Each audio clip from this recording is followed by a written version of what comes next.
Hello guys, kumusta? So today is Wednesday, katatapos ko lang mag-live. And sabi ko bago ako magtrabaho, subukan ko munang install yung binili ko sa Amazon. So ito yung binili ko sa Amazon, sale, cushion, suspension cushion. Nung nakita ko siya, sabi ko, teka, ang liit. Halos kaparehas lang siya nung nabili ko last time, nag-sale to, and then wala akong time ikabit. Nung ikakabit ko na, sabi ko ang liit, hindi pala, it's not gonna work, they're the same size. So type, C, letter C, yung sizing niya.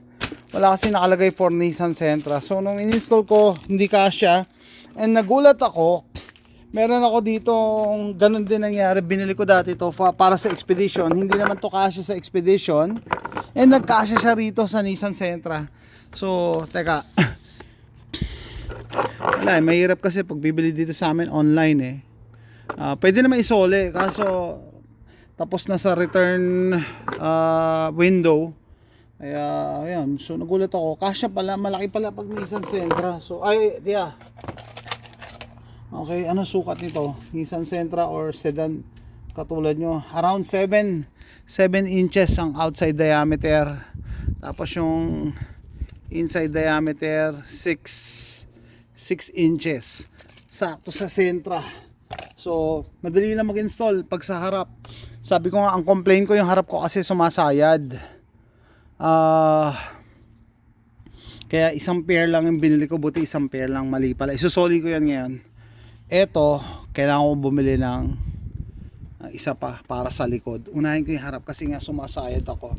And wala na tong edit kasi papasok na ako. Pakita ko lang sa inyo. Yan, okay naman, shumot siya. So usually pag manunod kayo ng mga ganyang, hindi na ako nakapag-gloves video, nilalagyan nila ng, maliit yata yung ano ko, nilalagyan nila ng soapy water para lagyan natin ng zip tie, guys. Dapat dun sa dulo ang zip tie eh. Oh well, lagyan natin zip tie para hindi siya kumalas. Quick video lang.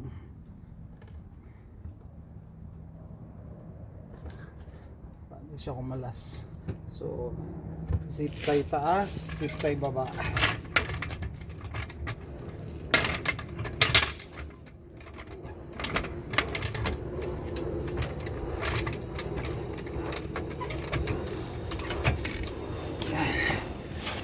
Ay, sabi ko, finally nahanap. Ang hirap maghanap ng sukat ha.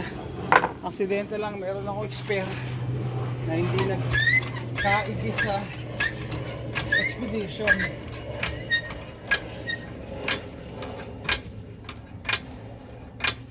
So ayan siya, guys and girls.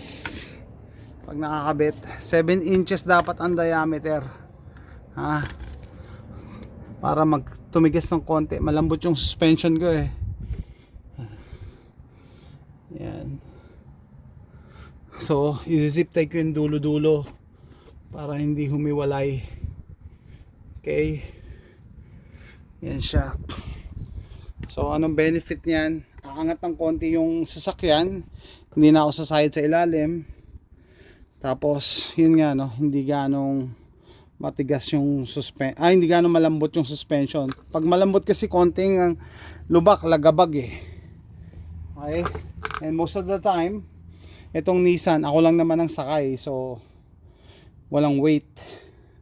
Yan, madali lang aangat. Hindi pala kailangan tanggalin yung gulong pag front, singit mo lang ganyan. So usually lagyan nyo ng soapy water, basahan na may sabon tubig para dumulas. Ito hindi, inalign ko lang, tapos nung binaba ko yung jack, sinipat ko, sakto naman. Yan, zip tie ko lang. So kung meron kayong Nissan Sentra, ito 2013, 7 inches yung outside diameter, 6 inches yung inside diameter.